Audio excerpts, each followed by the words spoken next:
All right, my friends, are you ready for chapter 3? It's called A Perfect Team.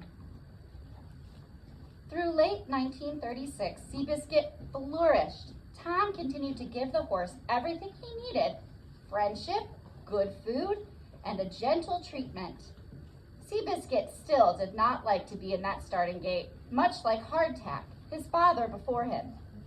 Starting gates are very narrow, just barely wider than the horse. The horses must wait in this cramped space for several moments before the start of the race. Smith took weeks to retrain Seabiscuit to be calm in the starting gate. Tom was the perfect trainer for Seabiscuit. He had grown up riding Mustangs in the desert and working with wild horses. He spent years moving from place to place throughout the western United States, learning about horses. He worked in carnivals, racetracks, on cattle ranches. He was a horseman through and through. Tom seemed to be able to think like his animals, to really understand their feelings. In fact, he rarely talked to people. Some who saw him around the stables thought he was mute, that he actually couldn't speak. But for all the silence he gave humans, he spoke volumes to horses. For their part, the Howards were perfect owners. They let Smith do his job and work his magic. Charles Howard had made his fortune selling cars in California. His main ranch, called Ridgewood, was near San Francisco. Ridgewood Ranch. He and Marcella both loved horses and horse racing, and they had a special affection for their stumpy horse. The Howards could afford to provide Seabiscuit with whatever Tom said he needed. They began looking forward to racing Seabiscuit, but they needed the right jockey.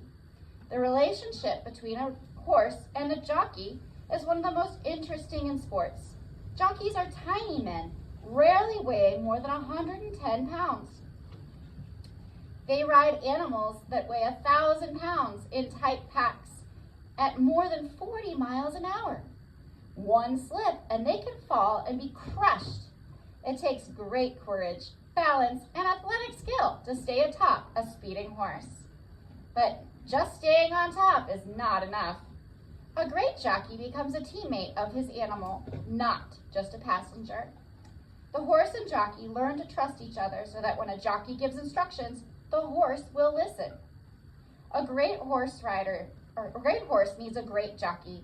In the flame-haired rider Johnny Red Pollard, then the Howards and Smith found the jockey they were looking for. Like Seabiscuit, Red Pollard had a bumpy ride. He grew up in Western Canada, wealthy and well-educated. His family owned horses, so Red had been riding since he was a young boy. Both his parents lost all their money in the 1929 stock market crash. Pollard was forced to take a job as a jockey when he was 15. For the next 15 years, he bounced around from racetrack to racetrack. He was smart, tough, and smart, but he never found just the right horse for him. The Great Stock Market Crash and the Great Depression. This is a little side note in our book. On October 29, 1929, the New York stock market crashed. That meant that billions of dollars of invested money were lost almost overnight. This led to millions of people losing their life savings, their jobs, their homes. Stores and factories went out of business. Banks even closed, leaving families penniless. It was the worst financial disaster in history. America and much of the world entered what's called the Great Depression. Throughout most of the 1930s, many Americans struggled to make ends meet. Men took any work they could get. Soup kitchens fed millions of people. It took many Americans more than a decade of struggle to recover from this financial hardships of the Great Depression. Back to Red and Seabiscuit. In late August 1936, Red Pollard was in Detroit. He went from the stable to stable asking for work. In the last stable he visited, he found Tom Smith and Seabiscuit. After speaking with Tom, Red walked over to the horse and held out a sugar cube. Instead of turning away, Seabiscuit seemed pleased. He nibbled the cube and Red petted him gently. Tom felt there was something special about Red. It was the same way he had felt when he first met Seabiscuit. This was the jockey he was searching for. He hired Red Pollard on the spot. Horse trainer, horse trainer and jockey began working closely together.